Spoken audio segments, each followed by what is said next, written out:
മനുഷ്യനെ ധരിച്ചു കൊടുത്തു. ഇതിനകത്ത് അപ്പോസ്തലൻ പൗലോസ് പറയുന്ന രണ്ട് പ്രധാന വാക്യങ്ങളുണ്ട്. അതിനെക്കുറിച്ചാണ് നമ്മൾ അല്പസമയം ചിന്തിക്കുന്നത്. ഒന്നാമത് നമ്മൾ ചിന്തിക്കുന്നത് ചതിമോഹങ്ങളാൽ വഷളായി പോയ പഴയ മനുഷ്യൻ.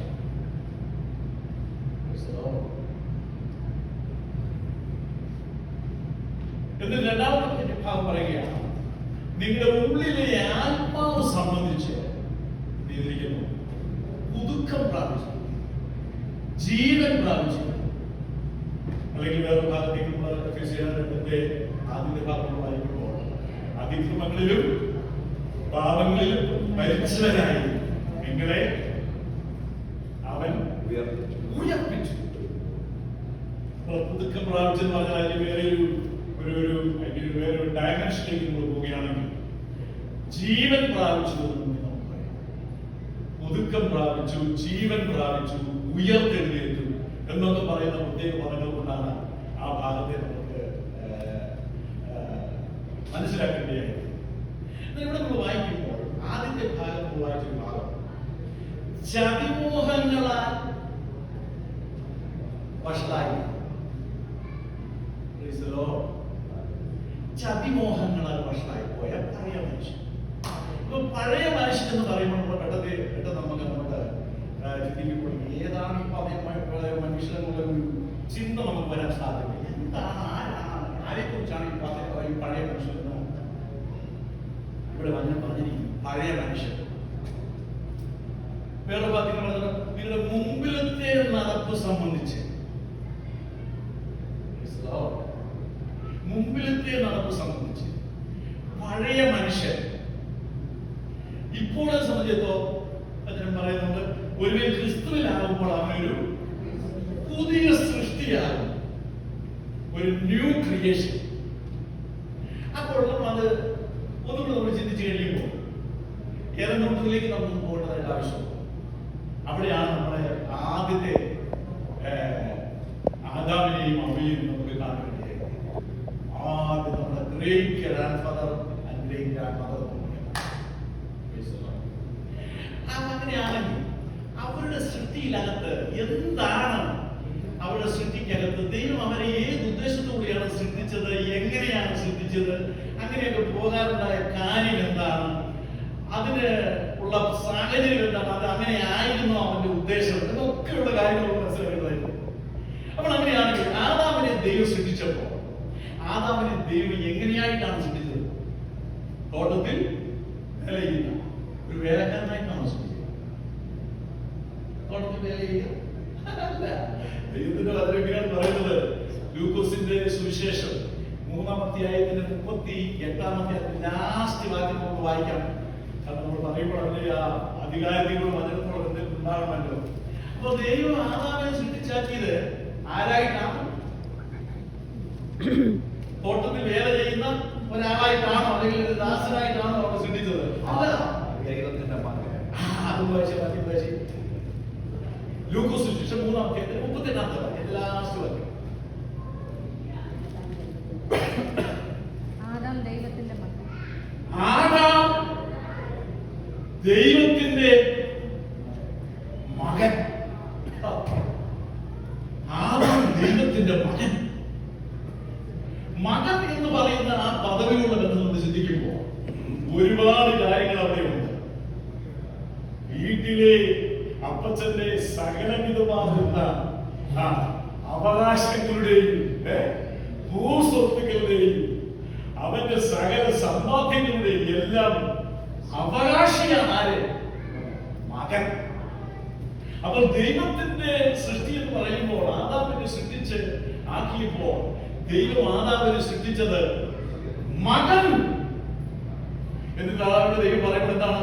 ഈ ഭൂമിയെ കാര്യങ്ങളെല്ലാം ക്രമീകരിച്ചു കഴിഞ്ഞതിന് ശേഷം അതിന്റെ കീ എടുത്ത് ആദാമിന്റെ കയ്യിലോട്ട് കൊടുത്തതിന് ശേഷം പറഞ്ഞു, നീ സകലത്തെയും അടക്കി വാഴുക എന്ന വാക്ക് നമ്മൾ കേൾക്കുമ്പോൾ നമ്മൾ ഓർക്കണം. എങ്ങനെയാണെന്ന് വിചാരിക്കുന്നത്? രാജാവ് വാഴുന്നത് ദൈവം പറഞ്ഞു, നീ അടക്കി വാഴുക. കഴിയില്ല. ആ അധികാരത്തോടുകൂടി ദൈവം സൃഷ്ടിച്ചാക്കിയ നമ്മുടെ ചിന്തകൾ അല്പം കൂടെ മുന്നോട്ട് കടന്നു പോയി കഴിഞ്ഞാൽ ഈ ലോകത്തിൽ മനുഷ്യരായിട്ട് വേറെ ആരുമില്ല. ആദാമും ഹവ്വയും എന്ന് പറയുന്ന രണ്ട് പേര് വ്യക്തി ജീവിതങ്ങൾ മാത്രമേ ഏകോട്ടത്തിലുള്ളൂ. സകലത്തിന്റെ അവിടെ വിദ്വേഷത്തിനോ അല്ലെങ്കിൽ കുഴപ്പക്കാരായിട്ടോ അന്നൊന്നും ആരുമില്ല. എല്ലാം അങ്ങോട്ട് നോക്കിയാൽ ഇങ്ങോട്ട് നോക്കിയാൽ എല്ലാം അവർ രണ്ടുപേരും മാത്രമായിട്ട് ഇങ്ങനെ എത്തിക്കുകയാണ്. ഒരു രാജാവിനെ പോലെ അല്ല, രാജാവായിട്ട് വാഴുന്ന ഒരു പ്രത്യേക അവസരം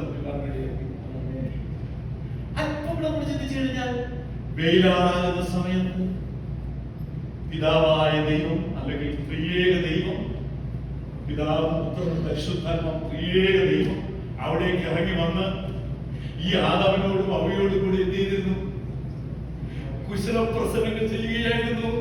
അവരോട് കൂടി സംസാരിച്ചുകൊണ്ടിരിക്കുക. കാരണം അദ്ദേഹം പറയുന്നു, അവന്റെ പ്രമോദം മനുഷ്യപുത്രന്മാരോടുകൂടിയായിരുന്നു. ദൈവത്തിന് മനുഷ്യരുടെ ഒരു പ്രത്യേക ഒരു അനുഭവമാണ്.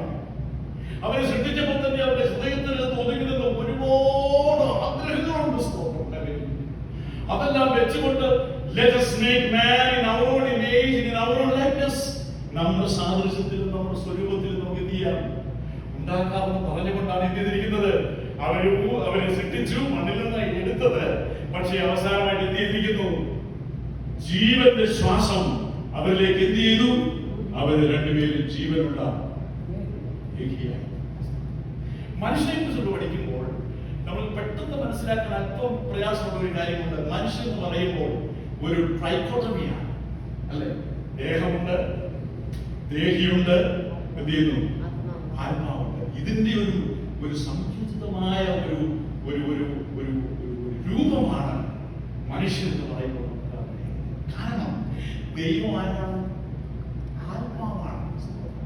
ദൈവത്തിന് ആരുമായിട്ട് കോൺവെർസേഷൻ ചെയ്യാൻ പറ്റുള്ളൂ, അവന്റെ ആത്മാവുമായിട്ട് ബന്ധപ്പെടാൻ പറ്റുള്ളൂ. പക്ഷെ നമ്മുടെ മനുഷ്യർക്ക് എന്താ നോക്കുന്നത്? മനുഷ്യ ലോകവുമായി ബന്ധപ്പെടുന്നത് അവന്റെ പഞ്ച ഇന്ദ്രിയങ്ങൾ കൊണ്ടാണ്, അല്ലെ? കണ്ണുണ്ട്, കേൾവിയുണ്ട്, ടേസ്റ്റുണ്ട്. പഞ്ചേന്ദ്രിയങ്ങളുള്ള മനുഷ്യൻ ഭൂമിയുമായിട്ട് ഇടപെടുമ്പോൾ ദൈവവുമായിട്ടുള്ള ഇടപെടൽ എന്ന് പറയുന്നത് അവന്റെ ആത്മാവുമായിട്ടാണ്.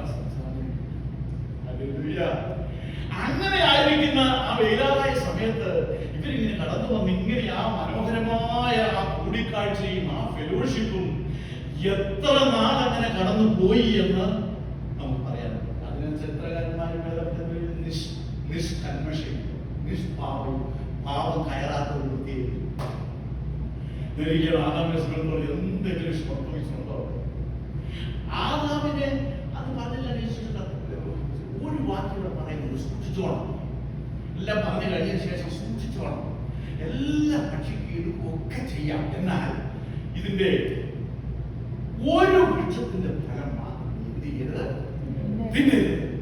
ഒറ്റ കമാൻഡ് മാത്രമേ ദൈവം കൊടുത്തിട്ടുണ്ട്. എല്ലാത്തിനും ഇഷ്ടം പോലെ ഉപയോഗിക്കാം. എനിക്ക് ഇന്നും മനസ്സിലാക്കാൻ പ്രയാസമുള്ള ഒരു വിഷയമായിരുന്നു ഇത്. എന്താണ് അവരുടെ ആ പ്രമാദമായ കുറ്റം ചെയ്തത്? ഒരു വൃക്ഷം ഉണ്ടായിരുന്ന വൃക്ഷത്തിൽ നിന്ന് തിന്നതാണോ? ഭയങ്കര ഒരു ഇതിലുണ്ട് കൊടുത്തിരിക്കുന്ന കോൺസ്റ്റിറ്റ്യൂൻസ് പറയുന്നത് തിന്നുന്ന നാളിൽ നീ മരിക്കും. ആ മരണത്തെ കുറിച്ചും കൂടെ നമുക്ക് ചിന്തിക്കണ്ടായിരുന്നു. എവിടെയാണ് തിന്നുന്ന നാളിൽ മരിച്ചത്? അങ്ങനെയാണെങ്കിൽ ആദാം മരിച്ചു ഇല്ലല്ലോ ആദാം, അതെ. പക്ഷെ അവന്റെ മരണം സംഭവിച്ചു എവിടെയാണ്? ആത്മാവിൽ ദൈവവുമായി ബന്ധപ്പെടുന്നതിന് വേണ്ടിയുള്ള ആ പ്രത്യേക പ്രതലത്തിനകത്ത് മരണം സംഭവിച്ചു. കമ്മ്യൂണിക്കേഷൻ നടക്കുന്നില്ല. അങ്ങനെ ആയിത്തീർന്ന ആ മനുഷ്യൻ അതിനകത്ത് പറഞ്ഞിരിക്കുന്ന ഒരു വാക്യമുണ്ട്, തിന്നുന്ന നാളിൽ, അല്ലേ? തിന്നുന്ന നാളിൽ. ദൈവത്തിന്റെ ഒരു നാൾ പറഞ്ഞ എത്ര ദിവസമാണ്? 1000 സംവത്സരം. ഒരു ദിവസം പോലെയും ഒരു ദിവസം 1000 സംവത്സരം പോലെയും അവന്റെ സന്നിധിയിൽ ഇരിക്കുന്നു. അങ്ങനെയാണെങ്കിൽ ദൈവം പറഞ്ഞതിന്റെ അർത്ഥം എന്താണെന്ന് ചോദിച്ചു കഴിഞ്ഞാൽ, നീ തിന്നെങ്കിൽ ഒരു ദിവസം അല്ലെങ്കിൽ 1000 വർഷം നീ ജീവിക്കുകയല്ല എന്നല്ലേ? 1000 വർഷം ആരെങ്കിലും ജീവിച്ചിട്ടുണ്ട് ചരിത്രത്തില്? ഏറ്റവും കൂടുതൽ വർഷം ജീവിച്ചിരുന്ന ആളുടെ പേരെന്താണ്? എത്ര വർഷം ജീവിച്ചിരുന്നു?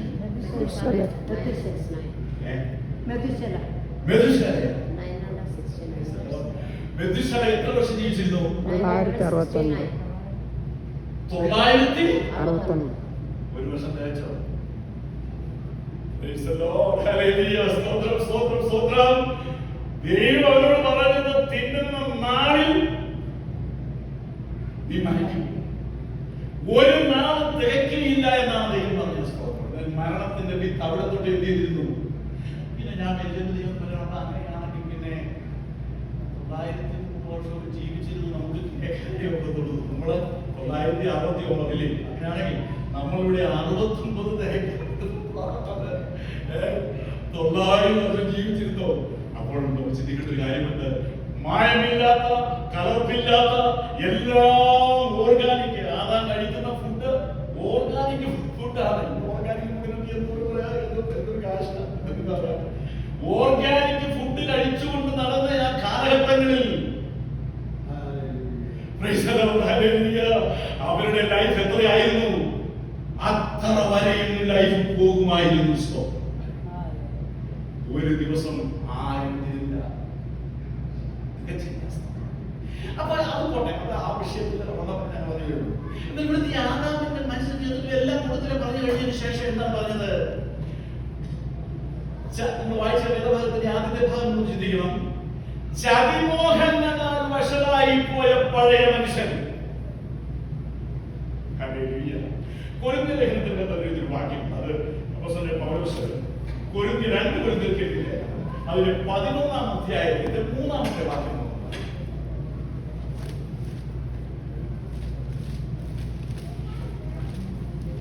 Second Corinthians chapter 3 verse 11. സർപ്പം ഹവ്വയെ ഉപായത്താൽ ചതിച്ചതുപോലെ. ഒരു മിനിറ്റ് ഒന്നിക്കണേ. വർഷങ്ങൾ പലത് കഴിഞ്ഞു, നൂറ്റാണ്ടുകൾ പലത് കഴിഞ്ഞു. അത് കഴിഞ്ഞതിന് ശേഷം അപ്പോസ്തലനായ പൗലോസ് ആ വിഷയത്തെ ഒന്ന് അവലോകനം ചെയ്യുമ്പോൾ പൗലോസ് പറയുകയാണ്, ആത്മാവിൽ എന്തിരിക്കാൻ പറയുക എന്ന് പറഞ്ഞാൽ എന്താ ചിന്തിക്കുന്നത്?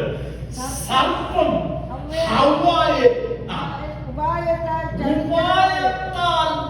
ചതിച്ചു.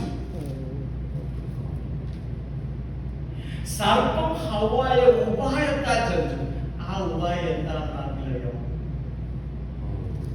സർപ്പം ഉപയോഗിച്ച ഉപായം എന്താണ്? സംശയം. എന്താണ്? ഇത് ബൈബിൾ ക്ലാസ് ആണ്. നിങ്ങൾ കൂടി ഇവിടെ സഹകരിക്കണം. സർപ്പം ഹവ്വയെ ഉപായത്താൽ ചതിച്ചു. ഏത് ഉപായമാണ് അവിടെ പ്രയോഗിച്ചത്? അവനൊരു ഭയങ്കര ഒരു ഉപായം അവനവിടെ പ്രയോഗിച്ചു. ആ ഉപായം എന്താ? ദൈവം പറഞ്ഞു, എന്റെ സ്വാതന്ത്ര്യത്തിലും സ്വരൂപത്തിലും ഉണ്ടാക്കിയതായ മനുഷ്യൻ സകലത്തിന്റെയും അധികാരിയായി, നമ്മൾ ചിന്തിച്ചതുപോലെ രാജാവായി മാറുകൊണ്ടിരിക്കുന്ന കാലം. ഒന്നിനും ഒരു കുഴപ്പമില്ല. എല്ലാം സുഭിക്ഷവും സമൃദ്ധിയുമായി അതിന്റെ പൂങ്കാവനത്തിൽ ഉള്ളതായിരിക്കുന്ന പ്രത്യേക അനുഭവം. ഞാൻ വിചാരിക്കുന്നു, അവർ അത്തിപ്പഴമൊക്കെ പറിച്ച് നിങ്ങളായിരിക്കണം. അത്തി ഇല ഉള്ളതുകൊണ്ട് നമുക്കറിയാം അത്തിയുടെ കാണാൻ സാധിക്കും. 1, 2, 3 അത്തി കഴിച്ചാൽ മാത്രം മതി. കാരണം അതൊക്കെ പ്യുവർ ഓർഗാനിക്കാണ്. ദൈവത്തിന്റെ സിദ്ധിയിൽ നിന്ന് ഇറങ്ങി വന്നേ ഒരു സ്തോത്രം. ഞങ്ങളുടെ വീടിന്റെ മുറ്റത്ത് ഒരു അത്തിയുണ്ട്. ആ അത്തിയെ വളരെ ചെറിയതായിരിക്കുന്ന 2-3 കായൊക്കെ ഉണ്ടായിരുന്നു. ഇടയ്ക്കിടയ്ക്ക് വല്ലതും തോന്നുന്നു. ഞാൻ പറിച്ചു നോക്കി. ഓർഗാനിക് ഫുഡിൽ നല്ല ടേസ്റ്റ് തന്നെയാണ്. അങ്ങനെയാണെങ്കിൽ പാപം കലരാത്ത ആ മനോഹരമായ രാജ്യത്തിനകത്ത് കൊണ്ടുവന്നിരുന്ന അവിടുന്ന് ഭക്ഷിച്ചുകൊണ്ടിരുന്ന അവർക്ക് എത്ര നാൾ വരെ ജീവിക്കാൻ ഉള്ള കേൾപ്പ് അവിടെ ഉണ്ടായിരുന്നു? 969 വയസ്സ് വരെ ജീവിക്കാൻ പറ്റുന്നു. എന്നാൽ ഇവിടെ വന്നിരിക്കുന്ന ഒരു വിഷയം ചോദിച്ചു കഴിഞ്ഞാൽ, ആദാമിനോട് അവയോട് ഇങ്ങനെ പറഞ്ഞു കഴിഞ്ഞപ്പോൾ അവിടെ വിഷയത്തിൽ ഹവ്വ തന്നെ ചതിക്കപ്പെടുന്നില്ല. സർപ്പം ഹവ്വയെ ഉപായത്താൽ. ആ ഉപായം എന്താണ്? ദൈവം എന്തു പറഞ്ഞു? ദൈവം എന്താണ് പറഞ്ഞത്? എന്നെ പോലെ തന്നെയാണ് നീ. നിന്റെ മകനാണ്. സകല അധികാരവും നിനക്ക് അവിടെ ഉണ്ട്. നിനക്കൊന്നിനും എന്നില്ല, കുറവില്ല. നീ സമ്പന്നനാണ്, നീ ഐശ്വര്യമുള്ളതാണ്, നിനക്കൊന്നിനും കുറവില്ല. നിനക്ക് പൂർണ്ണ അധികാരം നൽകി തന്നിരിക്കുകയാണ്. എല്ലാത്തിന്റെയും കീഴെടുത്ത് നൽകി തന്നിരിക്കുകയാണ്. നീ ചെയ്തവരെല്ലാം എല്ലാം ചെയ്തുകൊണ്ടിരിക്കുകയാണ്. ഈ ചിന്ത അവിടെ നിൽക്കുന്ന ഇടത്തിൽ വേറെ ഒരു തേർഡ് പേഴ്സൺ അവരുടെ മധ്യത്തിലേക്ക് കടന്നു വരികയാണ്. അവന്റെ പേരാണ് സർപ്പം. ഹവ്വായെ ഉപായത്താൽ നമുക്ക് ഉപായം കണ്ടുപിടിക്കണം. അവൻ പ്രയോഗിച്ച ഉപായം ദൈവം ഉണ്ട് എന്ന് പറഞ്ഞിരിക്കുന്ന ആ കാര്യത്തിൽ അവന്റെ ഉള്ളത്തിനകത്ത് ഒരു മോഹം ഉണ്ടാക്കാൻ ശ്രമിച്ചു. ഈ മോഹം എന്ന് പറഞ്ഞതിന്റെ അർത്ഥം പാപത്തിന്റെ ആദ്യത്തെ വിത്താണ് മോഹം. മോഹം ഗർഭം ധരിച്ച് അപ്പൊ ആദ്യത്തെ വിത്താണ് മോഹം. അവിടെ മോഹം. അപ്പൊ മോഹം എന്ന് പറഞ്ഞാൽ എന്താണ് ആക്ച്വലി? എനിക്ക് ഇല്ലാത്ത ഒരു കാര്യം വേറൊരാളുടെ ജീവിതത്തിൽ ഞാൻ കാണുമ്പോൾ എനിക്കത് വേണം എന്ന് ഉണ്ടാകുന്ന ഒരു ആത്മീയ ഒരു ചിന്തയാണ്. അതൊരു ഭാഗം. എനിക്കില്ലാത്ത ഒരു കാര്യം ഞാൻ വേറൊരാളിൽ കാണുമ്പോൾ അത് എനിക്കും കൂടെ വേണമെന്ന് പറയുന്ന ഒരു ചിന്തയാണ്, ഒരു മോഹം ഉണ്ടാകും. രണ്ടാമത്തെ മോഹത്തിന്റെ ഡെഫിനിഷൻ എനിക്ക് എല്ലാം ഉണ്ട്, എന്നാലും എനിക്ക് എന്തെല്ലാം ഉണ്ട് എന്നുള്ളതിനെ കുറിച്ചുള്ള അറിവില്ല എങ്കിൽ വേറൊരാളുടെ ജീവിതത്തിൽ അത് കാണുമ്പോൾ എനിക്കത് ഉണ്ടാകണമെന്നൊരു മോഹം ഉണ്ടാകും. നിനക്കില്ലാഞ്ഞിട്ടല്ല, നിനക്കുണ്ട്. പക്ഷെ നിനക്ക് എന്തുണ്ടോ ആ ഉള്ളതിനെ കുറിച്ചുള്ള ജ്ഞാനം നിനക്ക്, പരിജ്ഞാനം നിനക്ക്. ഇവിടെ അമ്മയ്ക്ക് പറ്റിയ പരിപാടി അതാണ്. ദൈവം ഒന്നും കുറവുള്ളവനായിട്ടല്ല, എല്ലാം ഉള്ളവനായിട്ടാണ് അവയെയും അവനെ സൃഷ്ടിച്ചാക്കിയത്. എന്നാൽ സർപ്പം കടന്നു വന്നതിന് ശേഷം ഇവിടെ പറയുകയാണ്. എന്താണ് പറഞ്ഞത്? ഉൽപ്പത്തി പുസ്തകം 3-ാം അധ്യായത്തിനകത്ത് നമ്മൾ വായിക്കുമ്പോൾ നമ്മളിങ്ങനെ കാണും. 3 വാക്യം നമ്മൾ വായിക്കുന്നില്ല, കാരണം ബൈബിൾ ക്ലാസ് ആയിരിക്കുന്നത് കൊണ്ടാണ് ഇച്ചിരിയോട് സ്ലോടെ നമുക്ക് അറിയാവുന്ന, എന്നാലും അതിനകത്തോടൊന്ന് വായിച്ച് നോക്കാൻ നല്ലതാണ്. 3-ാം അധ്യായത്തിന്റെ താഴേക്കുള്ള വാക്യം 3 കൊണ്ട് വായിച്ചാലും മതി. എന്നാൽ നിങ്ങൾ മരിക്കാതിരിക്കേണ്ടതിന് തോട്ടത്തിന്റെ നടുവിലുള്ള വൃക്ഷത്തിന്റെ ഫലം തിന്നരുത്, തൊടുകയും അരുത് എന്ന് ദൈവം കൽപ്പിച്ചിട്ടുണ്ട് എന്ന് പറഞ്ഞു. പാമ്പ് സ്ത്രീയോട്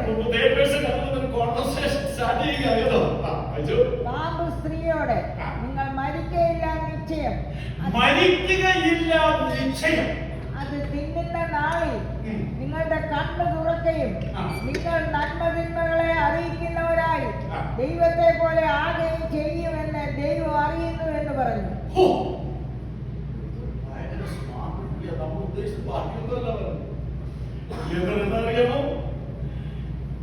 നിങ്ങൾ മരിക്കുകയില്ല എന്ന് പറഞ്ഞത് നിർത്തതല്ല, മരിക്കുകയില്ല നിശ്ചയം.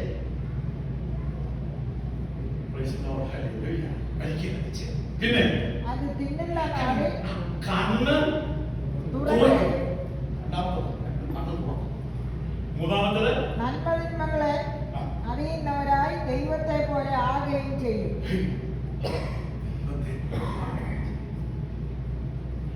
അപ്പോ അവൻ ഒറ്റ വാക്ക് പറഞ്ഞിരുന്നെങ്കിൽ അവൻ വായുവിന്റെ വളർച്ച വന്ന വഴിക്ക് തിരിച്ചു പോകുമായി. പക്ഷെ അത് ചെയ്തില്ല. എന്താണ് കുഴപ്പം സംഭവിച്ചത്? അവർക്കെന്തെല്ലാം ദൈവത്തിലൂടെ അവരിൽ ഉണ്ട് എന്നുള്ള വിഷയത്തെ കുറിച്ച് അവർ അറിയാതിരുന്നത് കൊണ്ട്, ഇല്ലാഞ്ഞിട്ടല്ല, ഉണ്ട്, പക്ഷെ അറിയില്ല. അറിയാതിരുന്നത് കൊണ്ട് ഉണ്ടാകണമെന്നുള്ള മോഹത്തിലേക്ക് അവർ എന്ത് ചെയ്തു? വീണുപോയി. എന്റെ കുഞ്ഞെ, നിനക്കതുണ്ടല്ലോ, ആദാമേ ഹവ്വയെ നിനക്കതില്ലേ, ഇതെല്ലാം കുറവുണ്ടല്ലോ. അങ്ങനെയല്ലേ ദൈവം പറഞ്ഞിരിക്കുന്നത്? തന്റെ സാദൃശ്യത്തിൽ സ്വരൂപത്തിൽ വലിയ ഉണ്ടാക്കിയത്. പിന്നെ നിനക്കില്ലാത്തത് നിനക്കെല്ലാം ഉണ്ട്. പക്ഷെ ഉണ്ട് എന്നുള്ള വിഷയത്തിൽ അവൾക്ക് പിന്നില്ല, പരിജ്ഞാനം കിട്ടിയില്ല. ദൈവത്തിൽ വന്നിട്ട് പരിജ്ഞാനമില്ലായകയാൽ എന്ത് ചെയ്യണം? ഇവിടെ പരിജ്ഞാനം ഒരു പ്രത്യേക വിഷയമാണ്. അപ്പോൾ ആദാമിനെയും അവയെയും പിശാച് തകർത്തത് ഏത് ഉപായത്താലാണ്? സർപ്പം ഉപയോഗിച്ച ഉപായം എന്താണ്? എല്ലാം ഉള്ളവനായി സൃഷ്ടിച്ചതായ ആദാമും അവയും ദൈവത്തിന്റെ മകനായി നിൽക്കുന്ന അവൻ, സകലത്തിന്റെയും അവകാശിയായിരിക്കുന്ന അവൻ, ഇപ്പൊ അവൻ പറയാതെ അവനൊന്നും ഇല്ലെന്നാണ് പുള്ളിയുടെ ചിന്ത. വേറെ ഒരാൾ നമ്മിങ്ങനെ പറഞ്ഞു. പിന്നെ ദൈവത്തെ കുറിച്ച് പറഞ്ഞ കള്ളനാട്ടിന് ഒരു പ്രത്യേക പ്ലേസും കൂടി അവനോട് ഉപയോഗിച്ചു. എന്താ ദൈവം പറഞ്ഞതിനെ വിശ്വസിക്കാതെ സാത്താൻ പറഞ്ഞ കള്ളത്തെ അവൻ വിശ്വസിച്ചു. അല്ലേ? അതല്ലേ ഒരു ഫാക്ട്. ദൈവത്തെ കുറിച്ച് നമ്മൾ പറയുമ്പോൾ അവൻ എന്ത് പറയുന്നു? അവന്റെ സ്വഭാവം ത്യജിക്കാൻ ദൈവത്തിന് കഴിയത്തില്ല. അവൻ ഗോഷ്ക്ക് പറയാൻ അവനെ കൊണ്ട് കഴിയത്തില്ല. What our God cannot do is he cannot lie. അവനെ കള്ളം പറയാൻ പറ്റില്ല. അവൻ പറഞ്ഞത് 100% റൈറ്റ് ആയിട്ട് നമ്മൾ പോക്കറ്റിൽ വെക്കാം. പക്ഷേ ആദാമോ എത്തിയില്ല. അവന് ശിശുത്വത്തിന്റെ അനുഭവത്തിൽ ഞാൻ ചിന്തിക്കുകയായിരുന്നു. ആദാമിനെയോ ദൈവം സൃഷ്ടിച്ചപ്പോൾ ഇന്ന് നമ്മൾ കാണുന്ന സൃഷ്ടി പോലെ ഒരു കൊച്ച് 8 പൗണ്ടുള്ള ഒരു ബേബിയായിട്ടാണ് ദൈവം സൃഷ്ടിച്ചത്? അതോ 33 വയസ്സുള്ളതായ ഒരു പുരുഷനും അല്ലെങ്കിൽ അവർക്ക് തത്തുല്യമായ ഒരു സ്ത്രീയുമായിട്ടാണോ ദൈവം അവരെ രണ്ടുപേരെയും സൃഷ്ടിച്ചതാണ്? അവിടെ ഉത്തരം നിങ്ങൾക്ക് വേണ്ടി വിട്ടിരിക്കുകയാണ്. അവിടെ നിൽക്കാൻ സമയമില്ലാത്ത ഞാൻ പോവുകയാണ്. ഒന്ന് ചിന്തിച്ചോണം. എങ്ങനെ കുഞ്ഞായിട്ടാണോ വലുതായിട്ടാണോ? 33 വയസ്സുള്ള ഏത് രീതിയിലാണ് ദൈവം സൃഷ്ടിച്ചത്? ചിന്തിച്ചാൽ അപ്പൊ എന്ത് സംഭവിച്ചൂടെ? ഇവിടെ എന്താണ് സംഭവിച്ചത്? ദൈവം പറഞ്ഞ സത്യത്തെ വിശ്വസിക്കാതെ സാത്താൻ പറഞ്ഞ കള്ളത്തെ അവരെന്ത് ചെയ്തു? വിശ്വസിച്ചു. ആ മോഹൻ എന്ന് പറയുന്ന പ്രതിഭാസത്തിലൂടെയാണ് ഉണ്ടെന്നുള്ള അറിവ് അവർക്ക് അവിടെ ഉണ്ടായിരുന്നെങ്കിൽ ഞാൻ ഈ കാര്യം പറഞ്ഞോട്ടെ. ഞങ്ങൾ ദൈവത്തെ പോലെ ശ്രദ്ധിച്ചത് ആണ്. നീ പറഞ്ഞത് ഒരു ഗ്രാമറ്റിക മിസ്റ്റേക്ക് പറ്റിപ്പോയി. അങ്ങനെയല്ല, ഞങ്ങൾ ദൈവത്തെ പോലെ തന്നെയാണ്. അതുകൊണ്ട് എന്നാ നമുക്ക് ഇവിടെ നിർത്താം. അച്ഛാൻ ഇവിടെ ഇല്ലല്ലോ. അതവിടെ ഇല്ലല്ലോ. വരുമ്പോഴത്തേനും ഇനി വരുമ്പോ എന്നോട് പറഞ്ഞാൽ കേട്ടോ എന്ന് പറഞ്ഞു വിട്ടാൽ മതിയായിരുന്ന പ്രശ്നങ്ങളൊക്കെ. പക്ഷെ അവൻ എന്ത് ചെയ്തു? തന്നെ ആദാമിനോട് കൺസൾട്ട് പോലും ചെയ്യാതെ ഇവൻ തന്ന അതുപോലെ എന്ത് ചെയ്തു? പാവപ്പെട്ട പരിശുദ്ധാത്മാവ് അപ്പോസ്തലൻ പൗലോസിലൂടെ കൊരിന്ത്യ ലേഖനം അവിടെ പറഞ്ഞിരിക്കുകയാണ്. സാത്താൻ ഞാൻ അറിയാം. പക്ഷെ ഈ സർപ്പം ആരാണ് ആക്ച്വലി? സാത്താൻ ഹവ്വായെ ഉപായത്താൽ വഞ്ചിച്ചു. സർപ്പം കൊടുത്തിരിക്കുന്നത് സർപ്പം തന്നെയാണ്. അത് തന്നെ ഉപയോഗിച്ചാൽ മതി. നമ്മുടെ അണ്ടർസ്റ്റാൻഡിംഗ് ഞാൻ ഒരു കടത്തി പറഞ്ഞത് മാത്രമേ ഉള്ളൂ. സർപ്പം ഹവ്വായെ ഉപായത്താൽ എന്ത് ചെയ്തു? ചതിച്ചു. ആ ചതിവ് സംഭവിച്ചത് എന്താണ്? ദൈവം പറഞ്ഞതാണ്. അവിടെ കണ്ണു തുറന്നുമില്ല. ദൈവത്തെ പോലെ ആരുമില്ല. ദൈവം പറഞ്ഞു മരിക്കുമെന്ന് പറഞ്ഞു. അവന്റെ ആത്മാവ് മരിച്ചു. എന്റെ ദൈവമേ, ആ വലിയ പാതകത്തിനകത്ത് ഒരു വീട് മനസ്സിലായി. അതൊരു വലിയ ചതിവായിരുന്നു. അതൊരു വലിയ ചതിവായിരുന്നു. സർപ്പം ഹവ്വായെ ഉപായത്താൽ ചതിച്ചു. വിചാരിച്ചു പരിപാടി കിട്ടുമെന്ന് വിചാരിച്ചു. പക്ഷെ അവിടെ ദൈവം നിർത്തിയില്ല. ദൈവത്തിന്റെ മാറാത്ത സ്നേഹം അങ്ങോട്ട് കടന്നു വന്നു. വീണ്ടും തിരിച്ചു വന്നു. വലിയ സമയത്ത് കടന്നു വന്ന ശേഷം എന്നും കടന്നു വരുന്നില്ല. ഡാഡി എന്ന് പറഞ്ഞ ഓടി വരുന്നു. ഇവൻ രണ്ടുപേരെ അന്ന് കണ്ടില്ല. അവരോട് ചോദിക്കുന്നു, ആദാമേ നീ എവിടെ? ഞങ്ങൾ നഗ്നരാണ്. ഞങ്ങൾക്ക് നിൽക്കാൻ ഇച്ചിരി പേടിയാണ് എന്ന് പറഞ്ഞപ്പോൾ ഞാൻ നിന്നോട് തിന്നരുതെന്ന് പറഞ്ഞ വൃക്ഷത്തിന്റെ ഫലം നീ തിന്നുവോ? വേദനയോടുകൂടിയാണ് എന്താ അവിടെ ഞാൻ ചോദിക്കുന്നത്. ഒറ്റ എടുത്ത പുള്ളിക്കാരൻ പറഞ്ഞു, നീ എന്നോടുകൂടി ഇരിക്കാനും ഒക്കെ തന്നതായിരിക്കുന്ന ഈ സ്ത്രീ എന്ത് ചെയ്ത് തന്നു. ഓരോരുത്തരെയും പേര് പേരായി വിളിച്ചു. അവനെ വിളിച്ചു, പുള്ളിക്കാരനെ വിളിച്ചു. സർപ്പത്തെ വിളിച്ചു, എല്ലാത്തിനും കൊടുത്ത കാര്യങ്ങളൊക്കെ ആ ഭാഗത്തേക്ക് ഒന്നും വരാൻ നിൽക്കരുത്. ചതിമോഹങ്ങളാൽ വഷളായി പോയ പഴയ മനുഷ്യൻ, അതാണ് നമ്മൾ വായിച്ചിരിക്കുന്ന 4-ാം അധ്യായത്തിന്റെ 22-ാമത്തെ വാക്യത്തിൽ വായിക്കുകയാണ്. ചതിമോഹങ്ങളാൽ വഷളായി പോയ പഴയ മനുഷ്യൻ ഉള്ളിലെ ആത്മാവ് സംബന്ധിച്ച് മരണപ്പെട്ടു. ഇത് നമ്മൾ ഫേസിലിട്ടുള്ള വാക്യം വായിക്കാം. അതിന്റെ 4-ാം അധ്യായത്തിന്റെ 4-ാം അധ്യായത്തിന്റെ മുന്നോട്ട് കയറി വായിച്ചു. 17-ാമത്തെ ആകയാൽ ഞാൻ കർത്താവിനെ സാക്ഷീകരിച്ച് പറയുന്നത് എന്തെന്നാൽ, ജാതികൾ തങ്ങളുടെ വ്യർത്ഥബുദ്ധി അനുസരിച്ച് നടക്കുന്നത് പോലെ ജാതികൾ തങ്ങളുടെ വ്യർത്ഥബുദ്ധി അനുസരിച്ച് നടക്കുന്നത് പോലെ നിങ്ങൾ ഇനി നടക്കരുത്. നിങ്ങൾ ഇനി നടക്കരുത്.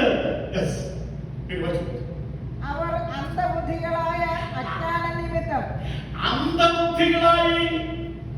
അജ്ഞാന നിമിത്തം ഹൃദയകാഠിന്യ നിമിത്തം ദൈവത്തിന്റെ ജീവനിൽ നിന്ന് അകന്ന് മനം തഴപ്പിച്ചു പോയവർ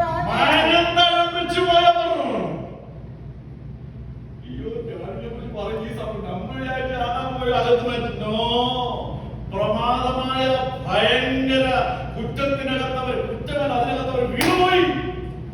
അകത്തെ മനുഷ്യൻ മരിച്ചു കഴിഞ്ഞപ്പോൾ അവർ എവിടേക്കാണ് വീണത്? ആത്മാവിൽ നിന്നും അവർ ജഡത്തിലേക്ക് വീണു. പുത്രത്വങ്ങളുടെ അവകാശത്തിൽ നിന്നും ദാസ്യത്തിലേക്ക് വീണു. അവര് ആത്മാവിൽ ധരിച്ചുകൊണ്ടിരുന്ന ആത്മീയ അനുഭവത്തിൽ നിന്നും അവർ എവിടേക്ക് മാറി? ജഡത്തിലേക്ക് വീണു. ജഡസ്വഭാവമുള്ളവർക്ക് ദൈവത്തെ പ്രസാദിപ്പിക്കുവാൻ, ജഡസ്വഭാവമുള്ളവർ ദൈവത്തെ പ്രസാദിപ്പിക്കാൻ ഇതിനെക്കുറിച്ച് ജാതികളെ സംബന്ധിച്ച്, നിങ്ങളുടെ മുമ്പത്തെ നടപ്പ് സംബന്ധിച്ച്, നിങ്ങളുടെ മുമ്പ് ആരാണ് അവര്? ഹൃദയകാഠിന്യ നിമിത്തം, അജ്ഞാന നിമിത്തം ദൈവത്തിന്റെ ജീവനിൽ നിന്നും അകന്നുപോയവരെ ഹൃദയകാഠിന്യ നിമിത്തം തന്നെ ദൈവത്തിന്റെ ജീവനിൽ നിന്ന് അകന്ന് മനം തണുപ്പിച്ചു പോയവരാകയാൽ അത്യാഗ്രഹത്തോട് സകല അശുദ്ധിയും പ്രവർത്തിക്കുവാൻ ദുഷ്കാമത്തിന് തങ്ങളെ തന്നെ ഏൽപ്പിച്ചിരിക്കുന്നു. നിങ്ങളോ യേശുവിൽ സത്യമുള്ളതുപോലെ അവനെ കുറിച്ച് കേട്ട് അവനിൽ ഉപദേശം ലഭിച്ചുവെങ്കിൽ ക്രിസ്തുവിനെ കുറിച്ച് ഇങ്ങനെയല്ല പഠിച്ചത്. മുമ്പിലത്തെ നടപ്പ് സംബന്ധിച്ച് ചതിമോഹങ്ങളാൽ വഷളായി പോകുന്ന പഴയ മനുഷ്യനെ ഉപേക്ഷിച്ച് അകത്തെ ജീവൻ പോയാൽ, ദൈവിക ജീവനുമായിട്ടുള്ള കണക്ഷൻ വിട്ടു കഴിഞ്ഞാൽ പിന്നെ അവന് ദൈവമായിട്ടോ ദൈവ പ്രമാണമനുസരിച്ചോ ദൈവത്തിന് സ്ഥലത്ത് കടക്കാൻ കഴിയാതിരിക്കുന്ന മനുഷ്യൻ ജഡത്തിലേക്ക് വീണുപോയി. ജഡത്തിന്റെ പ്രവൃത്തികളാണ് വായിക്കുന്നത്. കോപം, ക്രോധം, ശാഠ്യം, തൊന്നുപക്ഷം, പക, ഭിന്നത, അസൂയ, ജാതശക, ഇല്ലാത്തത് ഒന്നുമില്ല. ഇതെല്ലാം വിളയാതെ നിൽക്കുന്ന ജഡത്തിലേക്കാണ് വീണുപോയത്.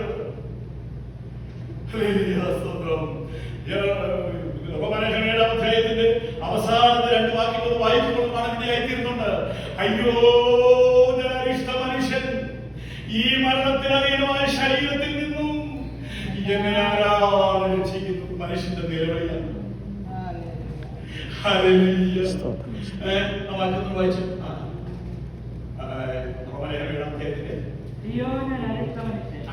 ഈ മരണത്തിന് അധീനമായ ശരീരത്തിൽ നിന്ന്, മരണത്തിന് അധീനമായ ശരീരം, ഈ ശരീരം മരണത്തിന് അധീനമാണ് കേട്ടോ. ആത്മാവിൽ മരണം സംഭവിച്ചതിനു ശേഷം ഏഴം തോട്ടത്തിനകത്ത് നിന്ന് നഷ്ടപ്പെട്ടു പോയ ആത്മീക ജീവൻ ഇല്ലാത്തവരായി തീർന്നതിനു ശേഷം പിന്നെയെല്ലാം ദാസന്മാരായി നിൽക്കുകയാണ്. ഇനി എന്തെങ്കിലും പരിപാടി നിങ്ങൾക്ക് നടക്കണമെങ്കിൽ ഈ പോയ ജീവനകത്ത് ജീവൻ സൃഷ്ടിച്ചു കൊള്ളണം. ഇല്ലെങ്കിൽ എന്നാൽ മാത്രമേ അവന് ശരിക്കും ജീവിക്കാനുള്ളൂ. അല്ലെങ്കിൽ അവൻ എന്തെങ്കിലും ഈ ജാഗ്രത അനുഭവത്തിലേക്ക് ഇങ്ങനെ പോയി തീരുന്ന ഒരു പ്രത്യേക അനുഭവമാണ് ചരിത്രം വായിച്ചു ചേർത്തത്. അപ്പോൾ എങ്ങനെയാണ് അവരുടെ വീട്ടിൽ എങ്ങനെയാണ് മോഹത്താൽ ഈ ചതിവ് നമുക്കും പറ്റുവാൻ ഒരുപാട് ചാൻസ് ഉണ്ടെന്നാണ് പൗലോസ് 2 കൊരിന്ത്യർക്ക് ലേഖനം 11-ാം അധ്യായത്തിന്റെ ആ വാക്യം വായിച്ച സർപ്പം ഹവ്വായെ ഉപായത്താൽ ചതിച്ചതുപോലെ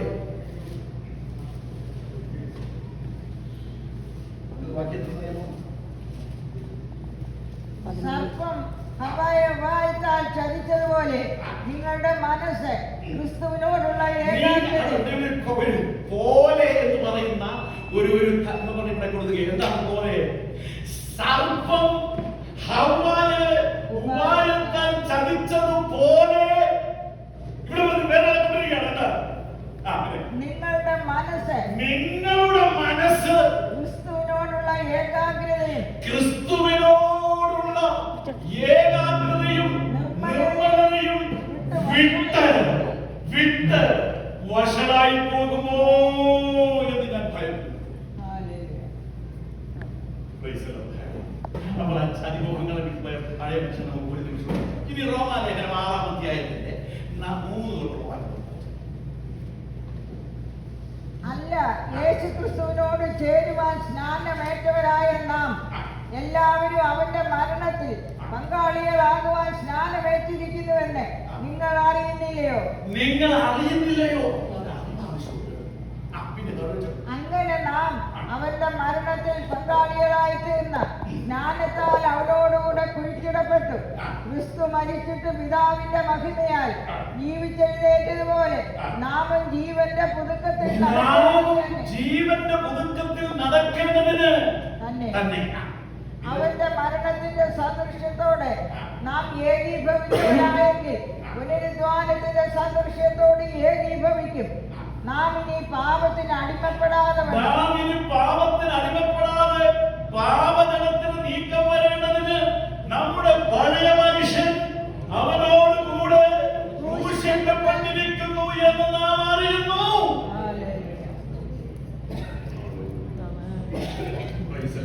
ഇനി ഞാൻ കാര്യം വെച്ച് പെട്ടെന്ന് സമയം പാപം ചെയ്തു. ആദാമിന് എല്ലാവരും മരിച്ചു. ആദാമിന് എല്ലാവരും മരിക്കുന്നത് പോലെ ക്രിസ്തുവിൽ ഇങ്ങനെ നിൽക്കുന്നതായ ആ മനുഷ്യന്റെ അവസ്ഥയ്ക്കകത്ത് പിതാവായ ദൈവം ഇനി എങ്ങനെ ഈ പുതിയ ജീവൻ ഈ മനുഷ്യന്റെ ഉള്ളിൽ കൊടുത്തിട്ട് ഇവനെ എങ്ങനെ ഉദ്ധരിക്കാൻ ഒക്കുമെന്ന് സ്വർഗീയ കൗൺസിൽ ആലോചിച്ച് നിൽക്കുന്ന അവസരത്തിലാണ്. ദൈവത്തിന് വിത്തതിയൊന്നുമല്ല, ദൈവത്തിനെല്ലാം പദ്ധതിയായി സർവജ്ഞാനിയായ ദൈവത്തിന്റെ സന്നിധിയിൽ എല്ലാം പ്രിപ്പയർ ചെയ്ത് വെച്ചിരിക്കുകയാണ്. തന്റെ പുത്രനിലൂടെ ഇവരെ എന്തെടുത്തു? വീണ്ടെടുപ്പിന്റെ പദ്ധതി വെച്ചു. ഏഴാം തോട്ടത്തിൽ വെച്ച് തന്നെ 3-ാം അധ്യായത്തിന്റെ 15-ാമത്തെ വാക്യത്തിൽ തന്നെ മനുഷ്യൻ തന്നെ വാക്യം വ്യക്തമാക്കി. എന്താ പറയുന്നറിയാമോ? സ്ത്രീയുടെ സന്തതി സർപ്പത്തിന്റെ തലയെ തകർക്കും. ദൈവത്തിന് പിടികിട്ടിക്കൂ. എന്റെ കുഞ്ഞുങ്ങളെ രണ്ടുപേരെയും ഈ എന്റെ മോളെ ഇവര് എങ്ങനെ വായിക്കാൻ ചതിച്ചതാണല്ലോ. അതുകൊണ്ട് ഇവരെ എന്ത് ചെയ്യണം? ദൈവം തന്നെ പ്ലാൻ ചെയ്ത് അവിടെ വെച്ചിരുന്ന ദൈവ പദ്ധതി നമുക്കൊക്കെ ചിന്തിക്കുന്ന എഴുതണം, കുറിക്കണം, അവരോട് അധികം ദൈവത്തിന് വേണ്ടല്ലോ. ഒറ്റ നിമിഷം കൊണ്ട് തന്നെ അവർ കാര്യങ്ങളെല്ലാം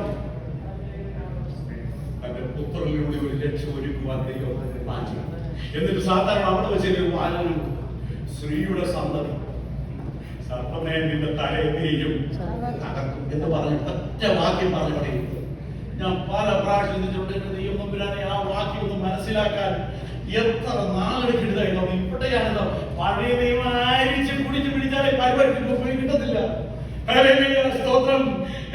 ഈ സ്ത്രീയുടെ സന്തതി ആരാണെന്നുള്ളതിനെ കുറിച്ച് ഒന്ന് ശരിക്കൊന്ന് മനസ്സിലാക്കണമെങ്കിൽ അപ്പോസ്തലനായ പൗലോസ് കൊലോസ്യയിലാണ് പറഞ്ഞിരിക്കുന്നത്. എന്താ പറഞ്ഞിരിക്കുന്നത് അറിയാമോ? ദൈവം ഇത് തലമുറകൾക്കും കഴിഞ്ഞ കാലങ്ങൾക്കും തലമുറകൾക്കും മറച്ചു വെച്ചിരുന്നതായ മർമ്മം ദൈവത്തിന്റെ ആത്മാവിനാൽ തന്റെ സഭയ്ക്കിനോട് വെളിപ്പെടുത്തി കൊടുക്കുവാൻ ദൈവത്തിന് എന്ത് ചെയ്തു?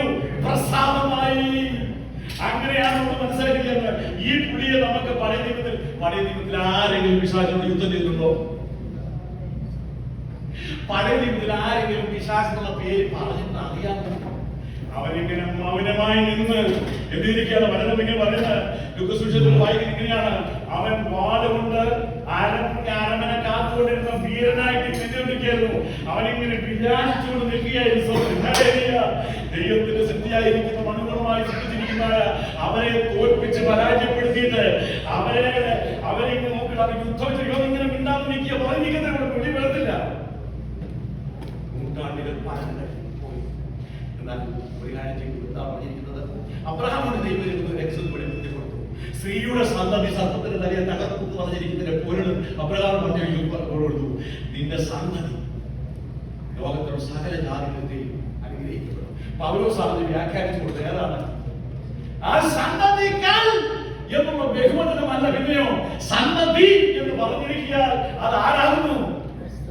ക്രിസ്തു. ശത്രുവിന്റെ തലയെ തകർക്കുന്ന സന്തതി ആരാണ്? ക്രിസ്തു, ദൈവത്തിന്റെ പുത്രനാണ്. ഈ പുള്ളി നൂറ്റാണ്ടുകളായി മൗനമായി മറന്നു നിന്നിരുന്നെങ്കിൽ തന്നെ ഒന്നും പുള്ളി വെളിയിട്ട് വന്നില്ല.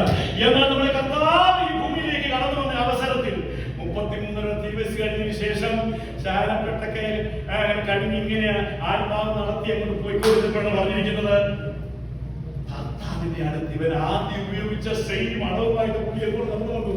അവിടെ കടന്നു വരികയാണ്. അവിടെ കടന്നു ചോദിച്ചു, Are you the Son of God who taketh away the sins of the world?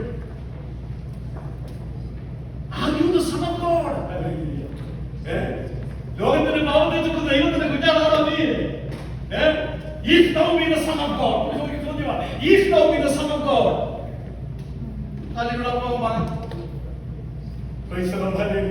അതുവരെ ഇവരെ നമ്മൾ ചരിത്രത്തിൽ കണ്ടിട്ടില്ല. കർത്താവിന്റെ അടുത്ത് ഉപയോഗിക്കുന്ന അവസരത്തിലാണ് കടന്നു വേണ്ടിയായി. ഞാൻ പറയുന്നത് അവരുടെ താല്പര്യമാണ് അവനെ തളയ്ക്കാൻ, അവനെ ഒതുക്കുവാൻ, അവനെ തലയെ തകർക്കുവാൻ മനുഷ്യകുലത്തിൽ ഒരുത്തിനും വന്നിട്ടില്ല. പാപം ചെയ്ത് ദൈവത്തിന്റെ തേജസ്സില്ലാത്തവനായി തീർന്നുപോയി അടിമത്തത്തിലേക്ക് വീടുപോയ മനുഷ്യനെ സംബന്ധിച്ചിടത്തോളം അവൻ ഇവരുമായിട്ട് യുദ്ധം ചെയ്യാൻ കേൾപ്പില്ല. അവരുമായിട്ട് ആരെങ്കിലും സാന്നിധ്യമുണ്ടെങ്കിൽ അടുത്ത മണിക്കൂറുകളിൽ അവനെ തരിപ്പുമാക്കി കൊടുക്കും. ഇവിടെ കടന്നു വന്നിരിക്കുന്ന വ്യക്തി ആരാണ്? സ്ത്രീയുടെ സന്തതിയായിട്ട് when the fullness of time come, God sent his son. God sent his son, born of a woman, born under the law. ന്യായപ്രമാണത്തിന് കീഴിലുള്ളവരെ നിയോഗിച്ചയച്ചത് എന്തിനു വേണ്ടിയാണ്? ന്യായപ്രമാണത്തിന് കീഴിലുള്ള വിലക്ക് വാങ്ങിയിട്ട്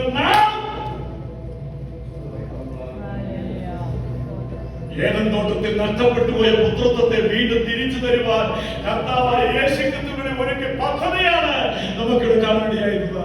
യോഹന്നാന്റെ ലേഖനവുമായി വേണ്ടിയായിട്ട് കാണീൻ, നാം ദൈവമക്കൾ വിളിക്കപ്പെടുന്ന പിതാവ് നമുക്ക് എത്ര വലിയ സ്നേഹമാണ് നൽകി തന്നിരിക്കുന്നത്.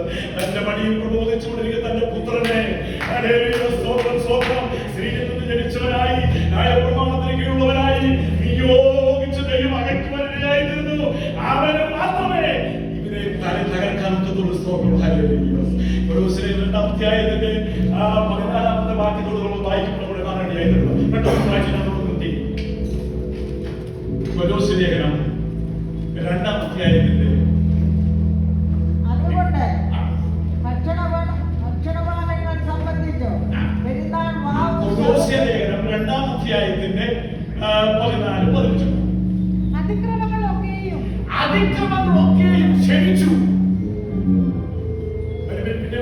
നമ്മോട് ക്ഷമിച്ച ചട്ടങ്ങളാൽ നമുക്ക് വിരോധവും പ്രതികൂലവുമായിരുന്ന കയ്യെഴുത്ത് മായ്ച്ച് ക്രൂശിൽ തറച്ച് നടുവിൽ നിന്ന് നീക്കിക്കളഞ്ഞു.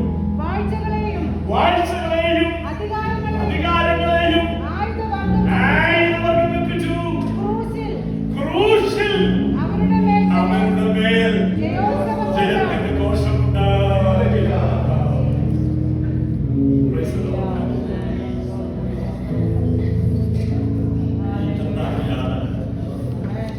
അതുകൊണ്ട് അവസാനം അവനെ കൈക്കൊണ്ട് അവന്റെ നാമത്തിൽ വിശ്വസിക്കുന്ന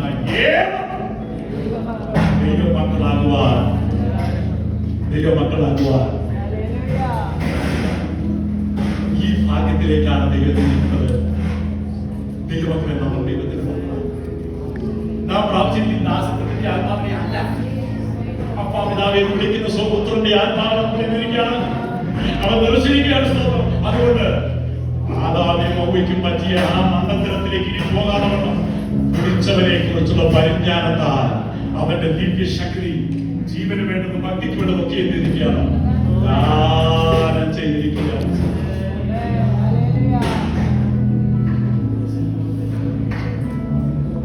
ഇന്ന് കർത്താവ് ഈ ലക്ഷണ്യമായ പദ്ധതി ഒരുക്കിയതിന് ശേഷം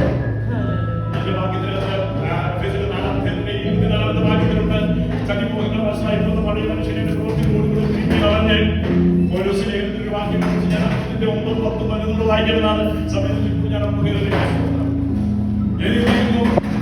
നിങ്ങളുടെ ഉള്ളിലെ ആത്മാവ് സംബന്ധിച്ച് പുതുക്കം പ്രാപിച്ചിരിക്കുന്നു. എവിടെ ആത്മാവ്? ആത്മാവിൽ പുതുക്കം പ്രാപിച്ചിരിക്കുന്നു, ജീവൻ പ്രാപിച്ചിരിക്കുന്നു. ആത്മാവിൽ എവിടെ മരണമുണ്ടായോ ആ ജീവൻ ക്രിസ്തുവിലൂടെ നമുക്ക് എത്തിയിരിക്കുകയാണ്. ഇന്ന് നമ്മുടെ കർത്താവ് ജീവിപ്പിക്കുന്ന ആത്മാവാണ്.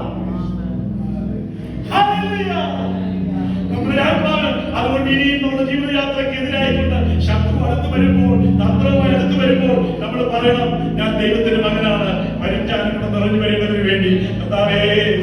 അതുകൊണ്ട് നീ വഴി വരണ്ട, പൊയ്ക്കോളം പറഞ്ഞവരെ പറഞ്ഞ് തിരിച്ചു വിടുവാനുള്ളതായ ആത്മീകമായ പരിജ്ഞാനം നമ്മുടെ ജീവിതത്തിനകത്ത് ഉണ്ടായി വരേണ്ടത് ആവശ്യമാണ്. ഈ പരിജ്ഞാനത്തിൽ നമ്മൾ വളരെ വിരുദ്ധവും വിരോധമായിരുന്ന കൈയെഴുത്തുകളൊക്കെ വായിച്ചു,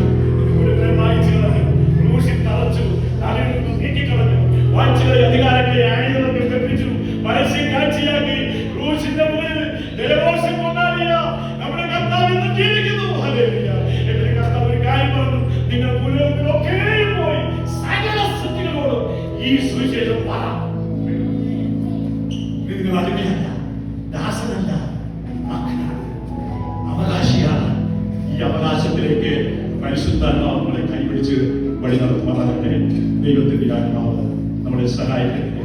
ആ പുതു മനുഷ്യനിൽ, ആ പുതിയ ഐഡന്റിറ്റിയിൽ മുന്നോട്ട് പോകുവാൻ ദൈവം